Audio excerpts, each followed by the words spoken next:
বিসমিল্লাহির রহমানির রহিম। আজকে আমরা আমাদের পর্ব হচ্ছে সড়ক পরিবহন 2018। আমাদের আজকে 2 ঘন্টা সেশনে প্রথম ঘন্টা এবং দ্বিতীয় ঘন্টায় সবাই একটু ধৈর্য ধরে থাকবেন। মনে করবেন যে এখানে প্রশ্ন শেষ করব, ধরবো, এখানেই শেষ করে দেবো, ঠিক আছে? আর যাদের যাদের একেবারে ইমার্জেন্সি আছে, আপনারা অসুবিধা নেই, একটা মেসেজে চলে যাবেন। আর এরপরে যদি ক্লাস যারা করতে পারবেন না, আপনার রেকর্ড ক্লাসগুলো দেখে নেবেন।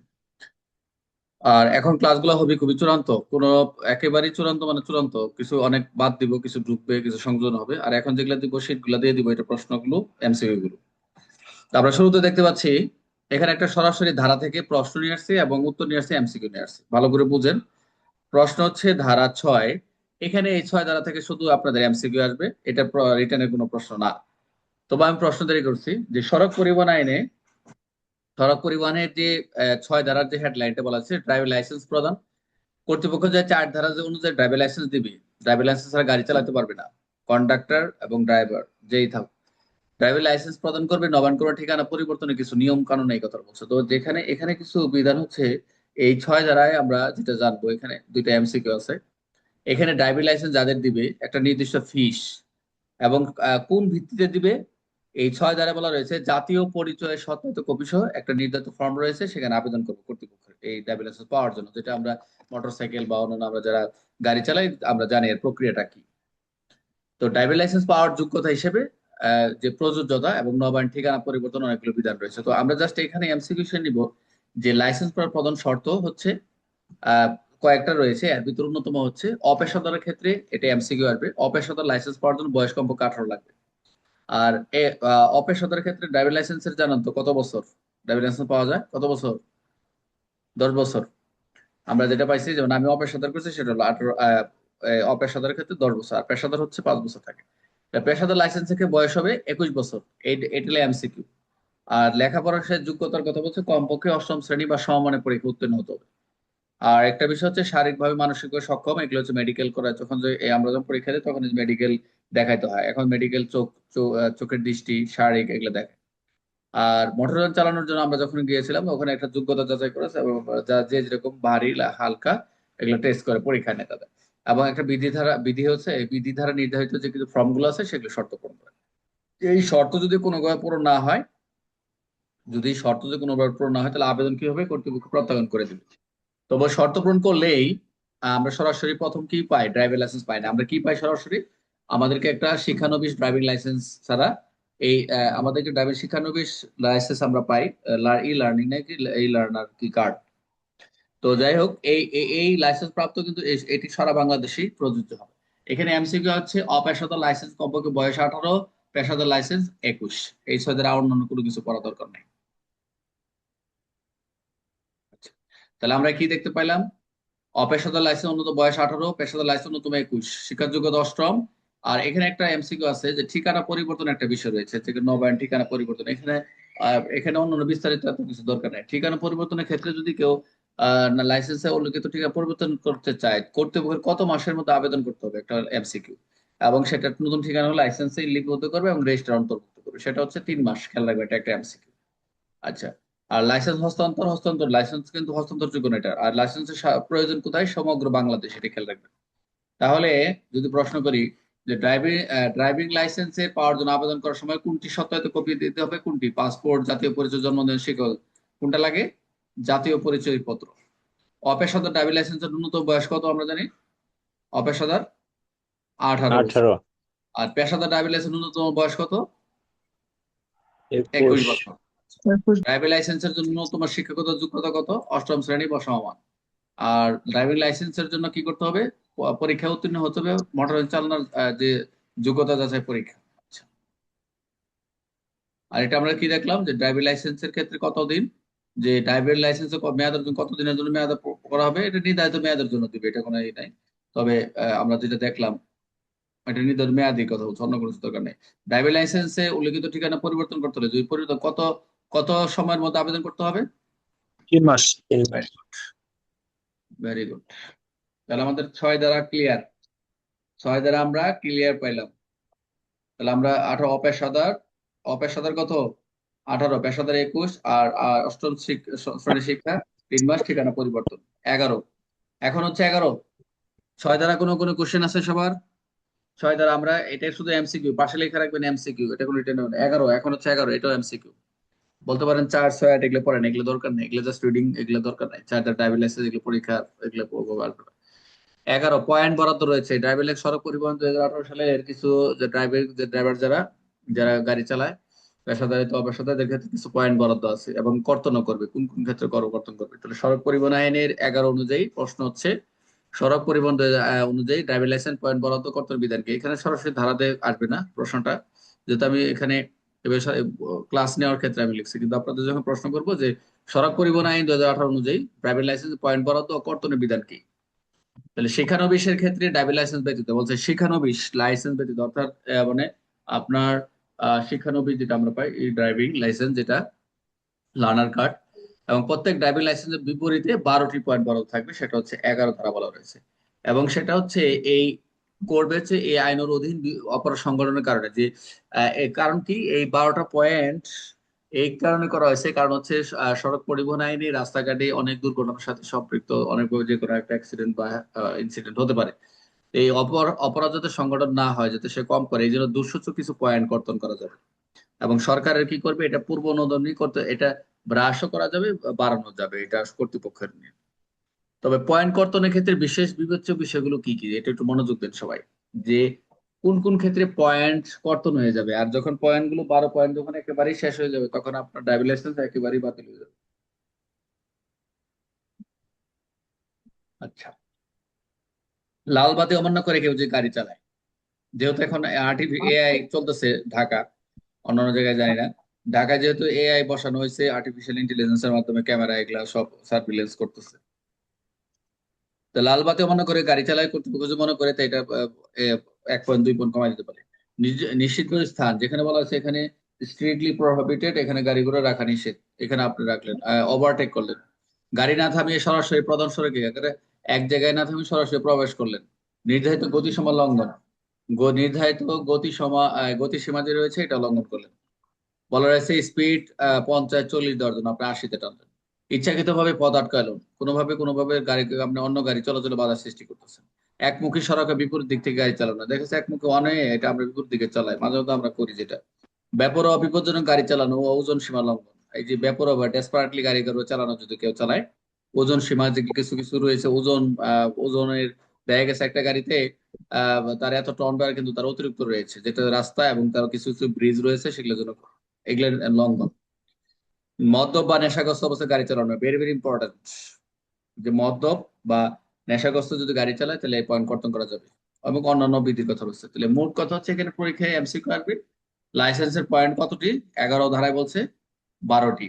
লাল বাতি, ভুল ওভারটেক, না না থেমে প্রধান সড়কে প্রবেশ, গতি, পথ আটকানো, উল্টা পথে বেপরোয়া ওজন। পরীক্ষা আসতে পারে যে এই লাল বাতি জ্বালালে এটা কি ধরনের পয়েন্ট বরাদ্দ করবে, 12টি পয়েন্ট আছে, আর ভিতর পয়েন্ট এখন কয়টা কাটবে এটা কর্তৃপক্ষ এরকম বলে নাই, তো মনে করে প্রত্যেকটা এক এক পয়েন্ট করে কাটা যাবে, সমস্যা নেই। তাহলে শিক্ষানবিশ ড্রাইভিং লাইসেন্স ব্যতীত একটি ড্রাইভিং লাইসেন্স বিপরীতে কতটি পয়েন্ট বরাদ্দ থাকবে, কতটি, 12টি।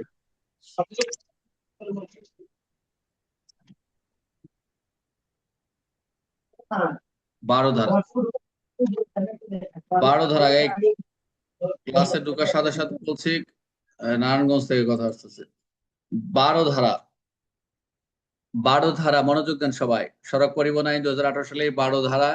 এখানে বলছে ড্রাইভিং লাইসেন্স, যিনি যাকে ড্রাইভিং লাইসেন্স দিবেন, এই ড্রাইভিং লাইসেন্স ব্যক্তিকে অযোগ্য ঘোষণা এবং লাইসেন্স বাতিল প্রত্যাহার করতে পারে। এইটা রিটার্ন হিসেবে নিতে পারেন সবাই, যে কখন একজন ড্রাইভিং লাইসেন্সকে অযোগ্য ঘোষণা করতে, পরীক্ষা আসতে পারে যে কোন কোন কারণে ড্রাইভিং লাইসেন্সের ব্যক্তি মোটরযান চালানোর জন্য অযোগ্য ঘোষণা করা বা লাইসেন্স স্থগিত করা কি বাতিল করা যায়। এটা একটা লিখিত প্রশ্ন, কোন কোন কারণে কোন ড্রাইভিং লাইসেন্স কোন মোটরযান চালানোর জন্য অযোগ্য ঘোষণা বা তার লাইসেন্স বাতিল করা বা প্রত্যাহার করা যায়, এটা রিটার্নের প্রশ্ন। এবং কালকে আপনারা গ্রুপে লিখে জমা দেন। আজকে আমি কষ্ট করলেও সড়ক পরিবহন শেষ করবো 2টা সেশনে, সবাই মনোযোগ দেন।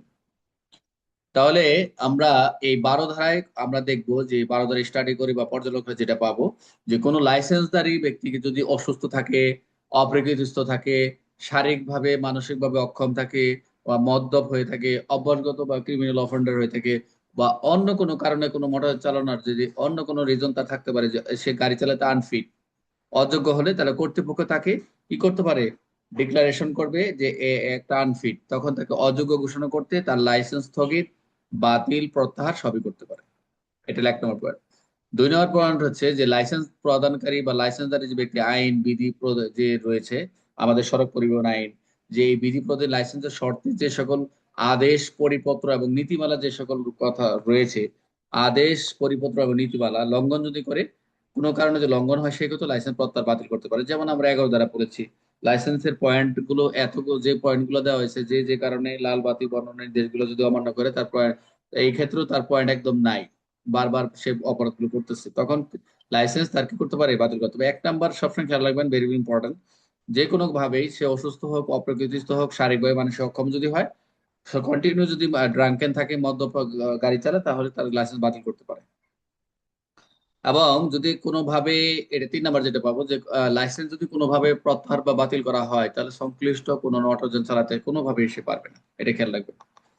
তবে এখানে একটু যে বিধান রয়েছে, যে লাইসেন্সের ক্ষেত্রে সে আহ, আবার কিন্তু যদি কোনো কারণে লাইসেন্স বাতিল করলো কর্তৃপক্ষ, সে আবার একটা পুনর্বিবেচনা বা কর্তৃপক্ষ আপিলও করতে পারবে, আবেদন করতে পারবে। তবে সেটা আবেদন যদি মঞ্জুর হয়, পূর্বের লাইসেন্সটা সেটা পুনর্জীবিত করা যাবে, যে হ্যাঁ এই কারণে করছে, তাকে মাফ করে দিয়েছে, এটা পুনর্জীবিত হবে। তবে খেয়াল রাখতে হবে যে পয়েন্টে পুনরুদ্ধার বা পয়েন্ট কর্তনের কারণে যে লাইসেন্স বাতিল বিষয়গুলো, সেগুলো বিধি দ্বারা নির্ধারিত, কর্তৃপক্ষ সেটা করবে, এটা নিয়ে টেনশন নেই। তাহলে একটা আরেকটা জিনিস এখানে দেখবো, যে একেবারেই যেটা আমাদের জানা দরকার, যে আমরা স্পেসিফিক ভাবে 1 নম্বর পয়েন্টে একটু গুরুত্ব দিব বেশি, যেটা, যে ক্ষেত্রে একেবারেই যে লাইসেন্স অযোগ্য ঘোষণা করতে পারে। এখন একটা যে বিষয় দেখবো, যে কোনো কারণে কোনো একটা ব্যক্তি গাড়িতে সে অস্ত্র ব্যবহার করছে, গাড়িতে কোনো ধরনের কোনো বিস্ফোরক জাতীয় কিছু ব্যবহার করছে, তো এটা তার অন্যায়, এটা আমরা দেখবো আজকে সেকশনটা। কোনো ব্যক্তি আইনের অধীন যদি কোনোভাবে কোনো কারণে যদি দণ্ডিত হয়, ওই যে আমরা যে মাদকের সাথে জড়িত, ওই যে মাদকে, আমরা মাদক আইন পড়ছি না, যে ড্রাইভিং লাইসেন্স যদি থাকে, পড়ছি না, আমরা পড়ছি তো, যে ড্রাইভিং লাইসেন্স যদি থাকে, সে অস্ত্রের সাথে, মাদকের সাথে তার ড্রাইভিং লাইসেন্স আছে, তাহলে কি করতে হবে, বাতিল বাতিল হয়ে যাবে, ড্রাইভিং লাইসেন্স বাতিল হবে না। মূল দণ্ডের জি অতিরিক্ত স্যার। এই সময় যদি তার কি যদি দণ্ডিত হয়, তাহলে ড্রাইভিং লাইসেন্স অযোগ্য ঘোষণা করতে পারে, নির্দিষ্ট শ্রেণী ক্যাটাগরি মোটর চালাতে অযোগ্য ঘোষণা করতে পারে, লাইসেন্স স্থগিত, প্রত্যাহার বাতিল করতে পারে। তবে অবশ্যই খেয়াল রাখতে হবে যে এই অযোগ্য ঘোষণা বা স্থগিত, প্রত্যাহার, যাই কিছু হোক না, বিষয়টি কর্তৃপক্ষ নির্ধারিত পদ্ধতিতে রেকর্ড করতে হবে। তাহলে আমরা একেবারেই 12তে যেটা আমরা পাইলাম, যে কোন কোন কারণে ড্রাইভিং লাইসেন্স ধারী ব্যক্তিকে মোটরযান চালানোর অযোগ্য ঘোষণা বা লাইসেন্স স্থগিত, প্রত্যাহার কি করতে পারি, প্রত্যাহার বা বাতিল করতে পারি। ভেরি ভেরি ইম্পর্টেন্ট লিখিত প্রশ্নের জন্য এখানে আমরা যদি একেবারে মনে রাখতে চাই, তাহলে অযোগ্যতার কারণ কি, অসুস্থ, অপ্রকৃত, শারীরিক বা মানসিক, একটু নোট নেন সবাই, মনে রাখবেন কিভাবে। অযোগ্যতার কারণ হচ্ছে, আপনারা সবসময় খেয়াল রাখবেন, পরীক্ষা যেহেতু চলে আসছে, যে যত শর্ট করে লিখতে পারবেন, শুধু ধারাটা সঠিক করে, সে তত মার্কে আগায় থাকবে, এটা খেয়াল রাখবেন। একেবারে 1 2 3 4 করে একটা পরীক্ষা হলে লিখতে হবে না, আপনার মতো করে লিখবেন, যে কোন কোন কারণে লাইসেন্স অযোগ্য ঘোষণা করতে পারে, লিখবেন অযোগ্যতার কারণ হচ্ছে অসুস্থ, অপ্রকৃতিস্থ, শারীরিক, মানসিক অক্ষম, মদ্যপ, অবসগত অপরাধী, আইন শর্ত লঙ্ঘন করলি। আপনারা যদি একেবারেই মনে না রাখতে পারেন, লিখবেন যে সে শারীরিকভাবে অক্ষম, অসুস্থ, মদ্যপ, এগুলা। আর আইন, যে আইনের বিধিবিধান, পরিপত্র বা নিয়ম যদি লঙ্ঘন করে, সেটা এক্ষেত্রেও কি করতে পারে, তার অযোগ্যতা ঘোষণা করতে পারে। লাইসেন্সের ব্যবস্থা কিন্তু স্থগিত, প্রত্যাহার, বাতিল করতে পারে, এটা কর্তৃপক্ষ দিতে পারে। তবে যদি কোনো কারণে সে আপিল করতে পারে, তাহলে পুনর্বিবেচনা করবে কর্তৃপক্ষ, আবেদন মঞ্জুর করবে, পূর্বের লাইসেন্স পুনর্জীবিত, এক কথায় একেবারে শেষ।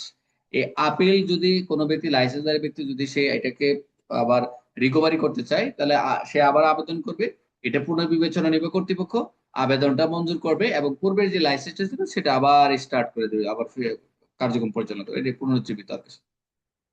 তাহলে 12 ধারা মূলত কোন বিষয় সম্পর্কিত আমরা জানলাম, যে ড্রাইভিং লাইসেন্স অযোগ্য ঘোষণা ও লাইসেন্সের ব্যবস্থা। আর এখানে যেগুলো বললাম এতক্ষণ, এগুলো আপনারা পারবেন, এখানে এমসিকিউ আছে, এগুলো আপনাদের দিয়ে দিচ্ছে আছে, এগুলো পিডিএফটা, এমসিকিউ আলাদা এবং হচ্ছে আলাদা। আচ্ছা, রিটেনের প্রশ্ন। আচ্ছা, 30, এটা হচ্ছে আপনাদের এমসিকিউ, এটা পরীক্ষায় এমসিকিউ একটা আসতে পারে। আপনারা সড়ক পরিবহন আইন 2030, যে রুট পারমিট, আমরা রুট পারমিটের কথা আমরা আমরা রুট পারমিট পড়ছিলাম না, রুট পারমিট কত, 24 না 26? স্যার 28। 28। ভেরি গুড, তার মানে পড়াশোনা করছেন। তাহলে 28। এখন এই যে রুট পারমিট মানে রুট, রাস্তা, সড়ক, পারমিট, পারমিশন। এখন যে সকল কিছু কিছু বিষয় আছে, যে রুট পারমিট, তা কিছু রুট পারমিট না থাকলে সে রাস্তায় থেকে চলাচল করতে পারবে না। বলা রয়েছে আপনি মেইন রোডে যেতে পারবেন না এবং দিনের বেলা চলতে পারবেন না এবং এই রুট ব্যবহার করতে পারবেন না। এখন আমরা এই আইনে গিয়ে, সড়ক পরিবহন আইনে রুট পারমিট থেকে কিছু কিছু কাদেরকে অব্যাহতি দিচ্ছে। কিছু কিছু পরিযান রয়েছে, কিছু কিছু পরিবহন রয়েছে, সেই পরিবহন কি করতে রুট পারমিট হতে অব্যাহতি দিচ্ছে। মনোযোগ দেন, কোন কোন রুট পরীক্ষা আসতে পারে খেয়াল রাখবেন। এখানে আমরা 30 ধারায়, 30 ধারায় বলছে রুট পারমিট থেকে এই সকল গাড়ি বা যারা পরিবহন থাকবে এদেরকে রুট পারমিটের থেকে অব্যাহতি দিচ্ছে। যেমন কেউ বলতে পারেন, যেমন আইন শৃঙ্খলা রক্ষাকারী বাহিনী, আমাদের পুলিশের গাড়ি, 999 থেকে যে সকল যে চিকিৎসা ক্ষেত্রে যে সকল গাড়িগুলো চলে। তো খেয়াল রাখবেন এখানে 11 শ্রেণীর পরিবহন যান রুট পারমিট থেকে বিধান থেকে অব্যাহত আছে। কত শ্রেণীর? 11 শ্রেণী। 30-এ আমরা পাবো 11 শ্রেণীর পরিবহন যান থেকে রুট পারমিট থেকে বিধান রয়েছে। নিম্নে আসতে পারে যে অথবা প্রশ্ন আসতে পারে যে কোন কোন পরিবহনগুলো রুট পারমিট থেকে অব্যাহতি পাবে।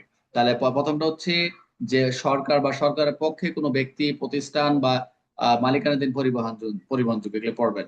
বা সরকার কর্তৃক অধিজাতনকৃত রিগুইজিশন যে সকল গাড়ি আছে সেগুলো ব্যবহৃত পরিবহন অব্যাহতি দিচ্ছে, এগুলো রুট পারমিট দরকার নেই। আবার স্থানীয় সরকার বা প্রতিষ্ঠানের মালিকানাধীন কিছু কিছু নাগরিক সেবা প্রদানে কিছু কন্ট্রাক্ট থাকে। কন্ট্রাক্ট ওই যে ক্যারিজ, আর একটা কন্ট্রাক্ট ক্যারিজ করছে না, কন্ট্রাক্ট থাকে নাগরিক সেবা প্রদানে, যে নাগরিকদের শুধু জনসাধারণ বা নাগরিকদের সেবা প্রদান করে থাকে। আর এটা হচ্ছে আইন শৃঙ্খলা, আমরা শৃঙ্খলা বাহিনী যেমন fire service, civil defence, ambulance, এগুলো হচ্ছে তাদের রুট পারমিট অব্যাহতি দিচ্ছে। মৃতদেহ পোহানো, সৎকার নিয়ে যায়, কিছু কিছু মৃতদেহ নিয়ে যাচ্ছে ক্রিমেশন করার জন্য, এগুলো লাগবে না। বিকল মোটরযান টেনে নেওয়ার কাজে প্রয়োজন, এবং এই যে আমরা কি বলে বলে এটাকে কি বলি, যে রাস্তাঘাটে যে রেকার বলি, হ্যাঁ, এই বিকল মোটরযান টেনে নেওয়ার জন্য এটা তাদের কোনো পারমিট দরকার নেই। তো মোটরযান প্রস্তুতের জন্য নির্মাণকারী বা চেসিসে যুক্ত করার জন্য বডি নির্মাণকারী ব্যক্তি প্রতিষ্ঠান নির্দেশ শর্তে এটা একটা পরিবহন হতে পারে। বা সরকার কর্তৃক শিক্ষা প্রতিষ্ঠানের পরিবহন, এটা হচ্ছে ঢাকা ইউনিভার্সিটির যে গাড়িগুলো আছে, শুধু ঢাকা ইউনিভার্সিটি, সকল বা পাবলিক ভার্সিটির ক্ষেত্রে যে শিক্ষা প্রতিষ্ঠানের পরিবহন, এগুলো রুট পারমিট থেকে অব্যাহতি দিচ্ছে। এবং সরকার কর্তৃক যে কিছু কিছু স্বীকৃত মোটরযান চালনা প্রশিক্ষণ কেন্দ্রের প্রশিক্ষণে ব্যবহৃত, কিছু কিছু প্রশিক্ষণের জন্য ব্যবহৃত গাড়ি চালায়, এগুলোর উপর ব্যবহৃত করতেছে। আবার ঢাকা শহরে দেখবেন আপনারা কিছু কিছু ভ্রাম্যমাণ পাঠাগার আছে। ভ্রাম্যমাণ পাঠাগার, ভ্রাম্যমাণ ঔষধালয়, ভ্রাম্যমাণ টয়লেট, এই যে দেখবেন ভ্রাম্যমাণ টয়লেট এমন একটা জায়গায় রেখে দিচ্ছে, দেখেন না? তাহলে ভ্রাম্যমাণ পাঠাগার, ভ্রাম্যমাণ ঔষধালয়, ভ্রাম্যমাণ টয়লেট, এগুলো কি পরিবহন থেকে মুক্ত দেওয়া হয়েছে। আচ্ছা, প্রাকৃতিক দুর্যোগের কারণে ভিন্ন পথে গন্তব্যে যেতে প্রয়োজন, এরকম এই যে প্রাকৃতিক দুর্যোগে, ভেরি ভেরি ইম্পর্টেন্ট একটা কথা বলছি, যে প্রাকৃতিক দুর্যোগের কারণে ভিন্ন পথে গন্তব্যে যেতে প্রয়োজন এমন হয়, মানে যে কোনো একটা ন্যাচারাল ডিজাস্টার হলো, এখানে একটা ভিন্ন পথে যেতেই হবে, তখন এটা এমন পরিবহন হতে পারে। আচ্ছা, তো যাই হোক, এই এই যে 11 শ্রেণীর কথা বলা রয়েছে, যে সহজভাবে যদি আমরা মনে রাখতে পারি, রুট পারমিট 11 শ্রেণী কি কি: সরকারি, অধিযাচিত, স্থানীয় সেবা, শৃঙ্খলা, ফায়ার, অ্যাম্বুলেন্স, মৃতদেহ, বিকল্প গাড়ি টানা, নির্মাণ বডি, শিক্ষা প্রশিক্ষণ, ভ্রমণ সেবা, দুর্যোগ বিকল্প। এই 11 শ্রেণী থেকে এদেরকে রুট পারমিট থেকে অব্যাহতি দিয়েছে। 30টা একটু রিডিং করে নেবেন, এটা এমসিকিউ আসতে পারে, অথবা রিটেনে ছোট করে একটা প্রশ্ন দিয়ে দিতে পারে। পরীক্ষায় এমসিকিউ দিতে পারো না এগুলো, যে এখানে নিচের বলছে নিচের ভ্রাম্যমাণ পরিবহনের উদাহরণ কোনটি? ভ্রমণ পাঠাগার, ঔষধালয়, টয়লেট, এখানে সবগুলি। প্রাকৃতিক দুর্যোগের কারণে গন্তব্য পৌঁছাতে ভিন্ন পথে চালান্ত পরিবহনটি কি রুট পারমিট অবশ্যই অব্যাহতিপ্রাপ্ত। স্থায়ী বা আটক হবে, রুট পারমিট বাতিল হবে, শুধু রাতে চলবে না, অবশ্যই রুট পারমিট হতে অব্যাহতিপ্রাপ্ত। খুব কষ্ট করে এগুলো করা হয়েছে, এগুলো একটু স্টাডি করে। 37, মনোযোগ দেন, এটা হচ্ছে আপনাদের এমসিকিউ। সড়ক পরিবহন আইনের 37 ধারা দেখবো। এখানে বলা রয়েছে যে এখানে প্রশ্ন হচ্ছে মহাসড়কের পার্শ্ববর্তী অবৈধ স্থাপনা নির্মাণ এবং অপসারণ সম্পর্কে সড়ক পরিবহন আইনের বিধান কি। 37 ধারা ভেরি ভেরি ইম্পর্টেন্ট, একটা এমসিকিউ থাকবে, সবসময় আসে। যে কোনো ব্যক্তি, ব্যবসায়িক, যে কোনো ব্যক্তি হতে পারে, আপনার হতে পারে, কোনো ব্যক্তি, এটা দেখবেন এই 37 ধারার সাথে দেখবেন রাস্তাঘাটে আপনারা যখন দূরবর্তী পাল্লা বা দূরবর্তী কোথাও গেলে দেখবেন লেখা আছে বিশাল সাইনবোর্ড, বা কিছু কিছু আমরা জেলা ঘুরতে দেখছি এই সাইনবোর্ডটা প্রায় লেখা, যে কোনো ব্যক্তি ব্যবসায়িক বা কোনো উদ্দেশ্যে মহাসড়ক যে রয়েছে মালিকানাধীন জায়গায় অথবা মহাসড়কে কোনো একটা ঢালে কি করতে পারবে না, এই যে ঢাল বা স্লপ, এই সেখানে উভয় পাশে, বলে দুই পাশে 10 মিটারের মধ্যে, মানে 10 মিটার মধ্যে অবৈধভাবে ইলিগেলি কোনো কিছু অস্থায়ী, যেমন হাট বাজার, দোকান নির্মাণ করতে পারবে না। খেয়াল রাখবেন, যে কোনো ভাবে এই কত মিটার পরীক্ষা আসবে, যে কত মিটার রাস্তার আবার 10 ফিট, এখানে পরীক্ষা দিবে, পরীক্ষা 10 মিটার দিবে, 10 ফুট দিবে, সবাই ব্যাস লাগবে। পড়ে যাবেন সারা বছর মিটার, পরীক্ষার পরে 10 ফুট, তখন দেখবে 10 ফুট মারিয়ে দিচ্ছে, অনেকে 10 ফুট মারবে, আমি বলে দিলাম পরীক্ষা 10 ফুট লিখবে অনেকে। তো এরকম যদি কোনো মহাসড়কে যদি কোনো হাট বাজার দোকান নির্মাণ করতে পারবে না, যদি পাওয়া যায়, তাহলে মোটরযান চালানো চলাচল নিশ্চিত করার জন্য কে কে কাজ করবে? পুলিশ, কর্তৃপক্ষ, সড়ক ও জনপথ অধিদপ্তরে যারা দায়িত্ব ক্ষমতাপ্রাপ্ত থাকবে তাদের অপারেশন করতে পারবেন এটা। বিষয়টা বুঝতে পারছেন? যে নির্দেশনা দেওয়া রয়েছে যে মহাসড়কে মালিকানাধীন জায়গায় অথবা মহাসড়কের ডালতে কত মিটার, 10 মিটার মধ্যে অবৈধ কোনো স্থায়ী অস্থায়ী স্থাপনা তৈরি করতে পারবে, যেমন হাট বাজার দোকান করতে পারবে না। তবে এই যে এই অবৈধ নির্মাণ যারা করবে তাদের অস্থায়ী বা স্থায়ী বা স্থাপনা মহাসড়কে নিরাপদ স্থানে যাতে, উদ্দেশ্য একটাই, নিরাপদ যাতে চলাচলে যাতে রাস্তা চলাচলে যে গাড়ি ঘোড়া চলাচল পরিবহন চলাচল করতে পারে, সেই ক্ষেত্রে পুলিশ কর্তৃপক্ষ, সড়ক জনপথ অধিদপ্তর ক্ষেত্রে এই কর্তৃপক্ষ ক্ষমতাগত যারা দায়িত্বে থাকবেন তাৎক্ষণিক অপসারণ করতে পারবে। এখানে পুলিশ ইনক্লুড, যেখানে যেখানে পুলিশ শব্দটা আছে ওই ধারাটা ইম্পর্টেন্ট মনে রাখবেন। তাহলে আমরা এটা একটু বেশি লম্বা হয়ে যাচ্ছে, একটু শর্ট করে দিচ্ছি। তাহলে আমরা 37 পর্যন্ত